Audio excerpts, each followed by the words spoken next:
Žive samo za tren, kad udari BPM, kad te pogodi refren. Pribudava je cesta i vodila me svugdje.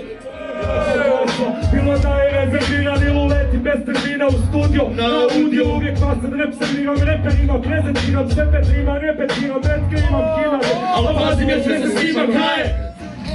Evo krene se vidi pandura, skrupne